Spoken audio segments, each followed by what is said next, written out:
আচ্ছা, আজকে আমি মাধ্যমিকের ছাত্রছাত্রীদের জন্য একটা ইম্পর্টেন্ট মেসেজ ছাড়তে চলেছি। অনেকদিন পর ওদের জন্য আমি ভিডিও এলাম। তোমরা প্রত্যেকে জানো সামনে মাধ্যমিক পরীক্ষা, এবং তোমাদের একটা জিনিস তোমাদের সবসময় প্রশ্ন থাকে সব দিক থেকে। আমি দেখেছি যে যত না তোমাদের এমসিকিউ নিয়ে প্রশ্ন, যত না তোমাদের ব্রড প্রশ্ন নিয়ে প্রশ্ন, যত না তোমাদের গ্রামার নিয়ে প্রশ্ন, তত প্রশ্ন থাকে তোমাদের ওই যে এসে নিয়ে, ফর্মাল লেটার নিয়ে, প্রবন্ধ নিয়ে, এইগুলো নিয়ে তোমাদের প্রশ্ন থাকে। তো সেই জন্য কি আসবে না আসবে তোমরা বুঝতে পারো না। সেই জন্য আজকে আমি একটা ছোট্ট ভিডিও তোমাদের জন্য ছাড়তে চলেছি, যে ভিডিওতে থাকছে তোমাদেরই জন্য কি কি বিষয় আমি সাজেস্ট করে দিচ্ছি, কোন কোন বিষয়ের ওপর বেশি গুরুত্ব দিয়ে তোমরা রচনা জন্য প্রস্তুতি নেবে। দেখো, রচনার জন্য প্রস্তুতি নেওয়ার জন্য প্রথমে আমি বলি সবাইকে যে তোমরা প্রথমেই দূষণের ওপর একটা অবশ্যই পড়ে রাখবে। দূষণের ওপর অবশ্যই একটা রচনা করবে। নর্মাল যেটা বায়ু দূষণ, মানে এবার দেখো পরিবেশ সচেতনতা হিসেবে আসে, কেননা দূষণটা খুব পুরনো হয়ে গেছে। দূষণ মানেই সকলে যাই হোক একটা বায়ু দূষণ লিখে দিল। এবার বায়ু দূষণে কিন্তু নতুন নতুন অনেক কিছু আছে, সেইগুলো যুক্ত করার জন্যই কিন্তু আবার দূষণ ফিরিয়ে আনা হয়েছে, সেইগুলো যাতে তোমরা যুক্ত করো। যেমন দেখো, বায়ু যে আমাদের দূষিত হচ্ছে, কি করে দূষিত হচ্ছে, আমাদের ধুলোকণা থেকে বায়ু দূষিত হচ্ছে, সেইগুলো কিভাবে দূষণ হচ্ছে, এবং গ্যাস থেকে, আমাদের গাড়ির যে গ্যাস থেকে সেইগুলো, এবার সেখান থেকে কোন গ্যাস নিঃসৃত হচ্ছে এবং সেটাকে প্রোটেক্ট করার জন্য কি কি যন্ত্র ইউজ করা হয়, সেইগুলো কিন্তু ভেহিকেলসের যে মানে যানবাহনের যে সমস্ত যন্ত্র ইউজ করা হয় সেগুলোকে প্রতিরোধ করার জন্য সেইগুলো তোমাদের কিন্তু বায়ু দূষণে লিখতে হবে। জল দূষণ আমরা আগে যে জল দূষণ একটা কনসেপ্ট ছিল, জলটা দূষিত হচ্ছে, প্লাস্টিক ফেলছি, বর্জ্য পদার্থ ফেলছি, এই জিনিসটা থেকে বেরিয়ে তোমাদের লিখতে হবে এমনই যে প্লাস্টিক আমাদের কিন্তু বর্জনের জন্য কত টন প্লাস্টিক ব্যবহারের জন্য আমাদের রিসেন্টলি কিন্তু সরকার থেকে জারি করেছিল যে প্লাস্টিক বর্জন করতে হবে, এবং কত পরিমাণ প্লাস্টিক ব্যবহার করলে বা বর্জন করলে আমাদের পরিবেশের উপকার হবে বা অপকার হচ্ছে, এই জিনিসগুলো অবশ্যই তোমাদের লিখতে হবে। এবং বর্জ্য পদার্থ যদি বলে থাকি, আমাদের কলকারখানার যে সমস্ত জিনিস মানে কলকারখানা থেকে যে সমস্ত বর্জ্য পদার্থ নির্গত হচ্ছে সেইগুলো মেনশন করতে হবে। এবং যেগুলো বলতে চাইছি যেটা হচ্ছে যে বর্জ্য পদার্থের নিঃসরণ সেইখানের মধ্যে কীভাবে আমাদের বর্জ্য পদার্থ কী হয়, তাতে কি কেমিক্যাল থাকছে, ওইগুলো একটুখানি মেনশন করতে হবে। দূষণের রচনায় কিন্তু এইগুলো মেনশন করতে হবে। তোমাদের মাথায় রাখতে হবে যে তোমরা মানে পরীক্ষার খাতায় একটা মেসেজ দিচ্ছ যেটা শিক্ষককে কিন্তু মানে শিক্ষককে ইমপ্রেস করে দেবে, এবং শিক্ষক সেটা দেবে যে তোমরা জিনিসটা জানো। দেখো, একমাত্র লক্ষ্য হচ্ছে শিক্ষকদের যে তাদের ছাত্রছাত্রীরা কতটা নিতে পারলো, কতটা জানার উপর নির্ভর করছে তোমাদের। যাই হোক একটা লিখে দিলাম, হ্যাঁ, তাতে তোমরা যে খুব বেশি নাম্বার পেয়ে যাবে যে আমি দূষণ নিয়ে লিখে এসেছি, বায়ু দূষণ, জল দূষণ, মাটি দূষণ, শব্দ দূষণ, সব দূষণ, ঠিক আছে।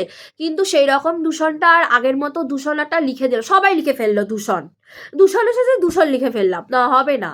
পরিবেশ সচেতনতা, আমাদের পজিটিভ থিঙ্কিংয়ে যেতে হবে যে পরিবেশ সম্পর্কে আমরা কতটা সচেতন, হ্যাঁ, তার জন্য আমাদের কি প্রতিরোধ করতে হবে, প্রতিকারগুলো আমাদেরকে বলতে হবে, এবং আগে বলতে হবে যে কোনগুলো আমাদের ক্ষতি করছে, সেইগুলো বলে প্রতিকারের উপায় আমাদেরকে বলতে হবে, সেগুলো কিন্তু পয়েন্টে হবে, ঠিক আছে। এবার দেখো, মাটি দূষণ, যেটা আমরা জানি মাটি কি করে দূষিত হচ্ছে, এই প্লাস্টিক থেকে মাটি দূষিত হচ্ছে, বিভিন্ন কেমিক্যাল যুক্ত সার আমরা নিক্ষেপ করছি যার ফলে মাটি দূষণ হচ্ছে, অনেক কিছু ব্যাপার থাকে রাসায়নিক বিক্রিয়ার ফলে, সেইগুলোকে প্রতিরোধ করার জন্য আমাদের কি ব্যবস্থা নেওয়া দরকার এইগুলো বলতে হবে। এছাড়াও আমাদের মাটি দূষণ আর কি হিসেবে হয়ে থাকে, মলমূত্র ত্যাগের ক্ষেত্রেও যে সমস্ত ব্যাপারগুলো থাকে, এই যে বিভিন্ন গ্রামাঞ্চলের দিকে মানুষের যে বিভিন্ন এখনও অনেক অজপাড়া গায়ে কিন্তু এই ব্যাপারটা আছে যে যেখানে মানে মলমূত্র ত্যাগের ব্যাপার, তোমরা বুঝতেই পারছো কি বলতে চাইছি। সেই জিনিসটার ক্ষেত্রেও কিন্তু মাটি দূষিত হচ্ছে বিভিন্ন ক্ষেত্রে। কেমিক্যালটা তো আরোই বলতে হবে, এছাড়াও কোনো রকম হেজিটেশন না রেখে লিখবে, এটাই চাইছি। আর হচ্ছে মাটি দূষণ, শব্দ দূষণের ডেসিবেলটা অবশ্যই মানে ওখানে লিখতে হবে। এই একটা পরিবেশ সচেতনতা। এছাড়া আমি বলবো যে জলে আর্সেনিক দূষণ, যেটা ওটা আর একটা নতুন পয়েন্ট, জলে আর্সেনিক দূষণ হচ্ছে, আর্সেনিকের পরিমাণ কত হচ্ছে, জলে যে পিএইচের মাত্রাটা, এগুলো সব কিন্তু তোমাদের মেনশন করতে হবে। একটা দূষণ যে যতগুলো দূষণ তুমি মেনশন করবে তার আন্ডারে প্রত্যেকটার ক্ষতি কিভাবে হচ্ছে এবং প্রত্যেকটার ক্ষেত্রে তোমার মানে তার প্রতিকারগুলো তোমার কিন্তু মেনশন করতে হবে ঠিক করে, তবে কিন্তু পরিবেশ সচেতনতা। এবং শেষে কিন্তু অবশ্যই দেবে সবুজায়ন বলে একটা অপশান, মানে একটা পয়েন্ট করবে যেখানে আমাদের গাছপালা লাগাতে হবে, কারণ আমাদের সব সময় পজিটিভ থিঙ্কিংয়ে যেতে হবে। এবং শিক্ষক শিক্ষিকারা সবসময় এইটাই চাইবেন যে তোমরা সবসময় পজিটিভে আছো, কোনো রকম নেগেটিভিটি নেই। কারণ সবুজায়নের কথাটা যখন নিয়ে উপসংহারে শেষ করবে তখন তোমাদের নাম্বারটা সেখানে কিন্তু প্লাস হয়ে যাবে, যে আমাদের গাছপালা বসাতে হবে, যেই কারণে আমাদের গাছ বাঁচাও প্রাণ বাঁচাও প্রকল্প আনা হয়েছিল, এবং যে কারণে এইগুলো একটু মেনশন করতে হবে। আমাদের এলাকার মধ্যে আমাদের যদি এরকম বিশ্ব পরিবেশ দিবস উপলক্ষে যদি আমাদের গাছ মানে অঞ্চল ভিত্তিক মানুষকে নিয়ে যদি একটা পরিবেশ সচেতনতার উপর যদি গাছ লাগানোর মানে অনুষ্ঠান করা হয়, আনুষ্ঠানিকভাবে গাছ লাগানো হয়, তাহলে কিন্তু আমাদের খুব উপকৃত হব আমরা। এবং অক্সিজেন, কার্বন ডাইঅক্সাইডের ব্যাপারগুলো বলতে হবে, এবং সব দূষণ তাতে প্রতিরোধ হচ্ছে। অন্তত কিছু না হলেও অন্তত তো আমাদের কি হবে, অক্সিজেনের পরিমাণ, মানে মানুষের স্বাস্থ্যের কথাটা আনতে হবে। ঠিক আছে, পরিবেশ সচেতনতা এইখান থেকেই আসছে। এই গেল একটা পরিবেশের ওপর একটা ভালো করে প্যাক্ট হয়ে পড়ে যাবে পরিবেশের ওপর। ঠিক আছে, যেখানে দূষণ থাকছে, সচেতনতা থাকছে, সব থাকছে, যেটা তুমি নিজের থেকে লিখতে পারছো। এবার এখন বর্তমানে 2 নম্বর পয়েন্টে যদি যাই, দেখো প্রথমেই সব স্যার ম্যাডামরা বলে থাকেন যে আমরা বলে থাকি যে বিজ্ঞানের ওপর একটা পড়ে নিও। বিজ্ঞানের ওপর মানে কি, প্রথমেই আসে বিজ্ঞান আমাদের কি দিচ্ছে, আর মানে কি উপকারটা পাচ্ছি, বা বিজ্ঞান এই উপকারটাই আমরা নিচ্ছি। সহজে কিন্তু বিজ্ঞান থেকে আমাদের কি অপকার হচ্ছে সেটা আর এখন 2026-এ দাঁড়িয়ে কিন্তু হচ্ছে না, কারণ সব টেকনোলজিক্যালি হচ্ছে, সবই কিন্তু বিজ্ঞানকে ছাড়া কেউ এগোতে পারছে না। তাই বিজ্ঞানের আশীর্বাদ বলে কিন্তু একটা রচনা এসেছে, অভিশাপটা আর নেই। আগে ছিল বিজ্ঞান আশীর্বাদ না অভিশাপ, এখন শুধু বিজ্ঞান আশীর্বাদে আছে। কেন আশীর্বাদে? দেখো এআই চলে এসেছে, এআই টেকনোলজি এসে গেছে, ডিজিটালি সব কিছু। এআই টেকনোলজির কথা তোমাদের অবশ্যই মেনশন করতে হবে, এবং সেখানে কিন্তু অপকারটা পেয়ে যাবে। যদি কেউ অপকারটা তুলে ধরতে চাও, এআই এর অপকারটা অনেকে হয়তো নেবে না ভালোভাবে, এবং অনেকে নেবে অপকারটা। বেশিরভাগ মানুষ দেখবে অপকারটা এখন নিতে চাইছে না, কারণ এআই এর মাধ্যমে অনেক কিছু আমাদের দেশে কিন্তু উপকারী হচ্ছে। অপকার তেমন কিছু নয়, হচ্ছে বিভিন্ন ক্ষেত্রে আছে কিছু, সেটা হয়তো স্বাস্থ্যের ক্ষেত্রে বা অন্য স্বাস্থ্যের ক্ষেত্রে, মানুষের স্বাস্থ্য, কিন্তু সেটার ক্ষেত্রে তো দেখলে হবে না, আমাদের তো দেশের ক্ষেত্রে দেখতে হবে না, আমাদের সমাজের ক্ষেত্রে দেখতে হবে। সুতরাং সমাজের পরিপ্রেক্ষিতে দেখতে গেলে এআই আমাদের কিন্তু অনেক উপকারী। সুতরাং টেকনোলজি অনেক এগিয়ে গেছে, যেখানে বিজ্ঞান যেখানে এগিয়ে গেছে, সুতরাং সেখানে আশীর্বাদটা ধরতে হবে। বিজ্ঞান আমাদের কতটা দিল, আমরা কতটা নিতে পারলাম, এবং বিজ্ঞানে এখানেই কিন্তু আমাদের এআই ঢুকছে। ঠিক আছে, বিজ্ঞানে আমাদের এআই ঢুকছে, এআই নিয়ে ওই বিজ্ঞানে ঢুকিয়ে দিলে এআই কিন্তু অবশ্যই ঢুকিয়ে দেবে। ঠিক আছে, পয়েন্ট 3 নম্বর হচ্ছে শুধু এআই নিয়ে পড়ে যাবে, যেটা হচ্ছে এআই এর উপকার, এআই এর অপকার। এআই এর মাধ্যমে আমরা ছবিগুলোকে এআই এ আনতে পাচ্ছি, আমরা কিন্তু মুভিং যে আমাদের স্টিল ছবিগুলো না, আমরা এমনকি মুভিংয়ের ছবিগুলোও কিন্তু আমাদের এআই এর মাধ্যমে হচ্ছে, যার কারণে চেনা যাচ্ছে না। এইটা যতটা আমাদের একটা আনন্দদায়ক, একটা অনেক কিছু আমাদের উপকার হচ্ছে, অনেক কিছুই হচ্ছে এআই এর মাধ্যমে, অনেক কিছু আমরা জানতে পাচ্ছি, অনেক কিছু হচ্ছে। এআই নিয়ে লেখা হচ্ছে, এআই নিয়ে সাহিত্যর কথা বলবে, এআই নিয়ে বিজ্ঞান নিয়ে অনেক চর্চা হচ্ছে, হচ্ছে, এআই নিয়ে হচ্ছে গবেষণা, এআই নিয়ে পড়াশোনা হচ্ছে, এআই ইঞ্জিনিয়ারিং পড়ছে, এআই আলাদা কোর্স, আলাদা পড়াশোনা হচ্ছে, এআই ইঞ্জিনিয়ারিং চলে এসেছে। কিন্তু এআই এ মানুষের অপকারটাও বলতে হবে, এইখানে তোমার ব্যালেন্সড হয়ে যাচ্ছে। অপকারটা বললে কেমন হচ্ছে দেখো, এআই এর ফলে কিন্তু মানুষ মানে ভুলভাল কাজ, মানে চিনতে পারছো না তুমি একটা মানুষ, সে এআই এর মাধ্যমে এমনভাবেই সে নিজেকে মানে উপস্থাপিত করছে যে ডিজিটালি দুনিয়ায় তুমি সেই মানুষটাই যে সেই মানুষটা তুমি বুঝতে পারছো না যে ও এইরকমই কিনা, মানে মানুষটাই হয়তো চেঞ্জ হলো, বা একজনের মুখে আরেকজনের মুখ বসিয়ে দেওয়া হলো। এই জিনিসটা, এতে মানুষ কিন্তু অনেকটা, কয়েকাংশ মানুষ কিন্তু আতঙ্কিত হয়ে রয়েছে। সেই আতঙ্ক কাটানোর জন্য মানুষকে কিন্তু অবশ্যই বাস্তব প্রেক্ষিতটা দেখাতে হবে, এবং অবশ্যই ভয় কাটানোর, আমরা কিন্তু ভয়ে মানুষকে রাখবো না যাতে মানুষ পিছিয়ে যায়। অবশ্যই আমরা দেখব যে ভয় যাতে না থাকে, মানুষ এগিয়ে যায়, সামনের দিকে এগিয়ে যায়। সেই জন্য কিন্তু এই ভয় ছাড়া এআই আমাদের উপকারী আসছে, এগুলো দেখে আমাদের এগিয়ে যেতে হবে, ভয় কাটিয়ে এগিয়ে যেতে হবে, তার প্রতিকার বলে দিতে হবে। চতুর্থ পয়েন্ট দেখো, অনলাইন পড়াশোনা।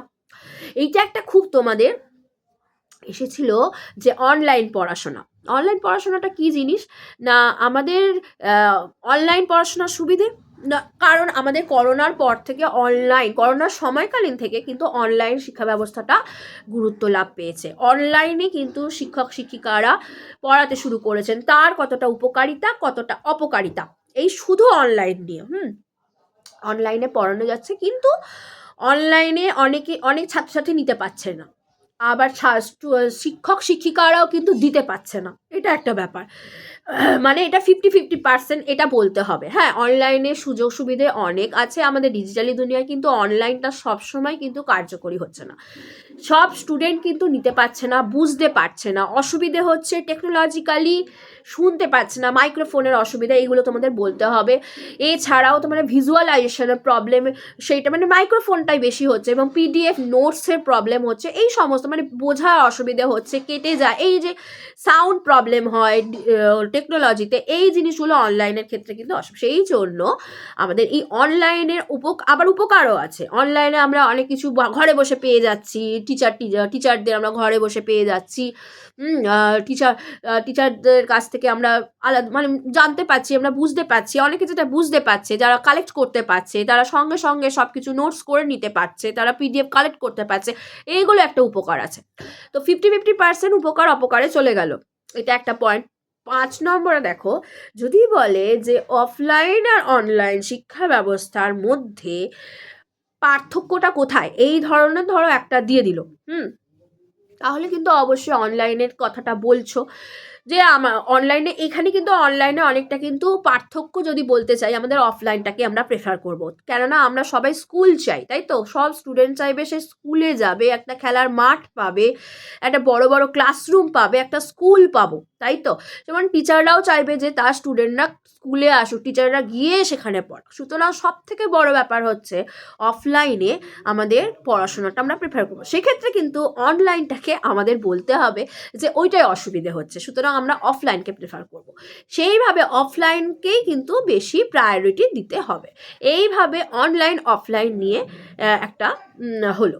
আচ্ছা, এইবার তোমাদের যদি দেয় যে ধরো এখন দেশে কি পরিস্থিতি, ধরো এইরকম ধরনের দিল, বা তোমাদের প্রিয় খেলা, দেশের পরিস্থিতি নিয়ে দেয় না খুব একটা, হ্যাঁ দেশের পরিস্থিতি নিয়ে দেয় না, তবে হ্যাঁ দিতে পারে তোমাদের প্রিয় খেলা, এই খেলাটা থাকে একটা খুব কমন, আনকমন, যে মানে খুব কমন যেগুলো প্রিয় যে হবি বা প্রিয় যে, এগুলো খুব এখন আবার দিচ্ছেও না, ঠিক আছে। এবার একটা থাকে প্রিয়, তোমার হবি দিতে পারে, তোমার প্রিয় জায়গা ফেগা দেয় না, খুবই মানে এগুলো কিন্তু খুবই তোমরা ভাববে যে হয়তো দেবে, কিন্তু দেবে না। যেগুলো বললাম পয়েন্টে, এই 6টা যে পয়েন্ট আমি বললাম, তার সাথে একটা হলো প্রিয় খেলা বা প্রিয় হবি, এই দুটো পয়েন্ট তোমরা কমন এই দিক থেকে ধরে রাখতে পারো, আর অন্য কিচ্ছু কিন্তু নয়।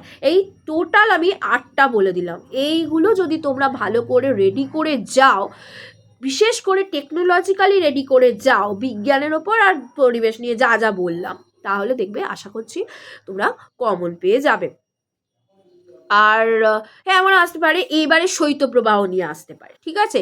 শৈত্যপ্রবাহটা একটু পড়ে নেবে, এবারে শৈত্যপ্রবাহটা কেমন ছিল এই নিয়ে একটুখানি আর মানে নিজেদের মতো করে যারা দেখবে ফর্মালি লিখতে, মানে ফর্মালি না ইনফর্মালি লিখতে যারা ভালোবাসে তারা কিন্তু অবশ্যই নিজের থেকে ওটা লিখবে, গুছিয়ে তোমরা রচনা লিখতে পারবে আশা করছি। এর আগেও কমন পেয়েছো তোমরা, আশা করছি এবারও পাবে।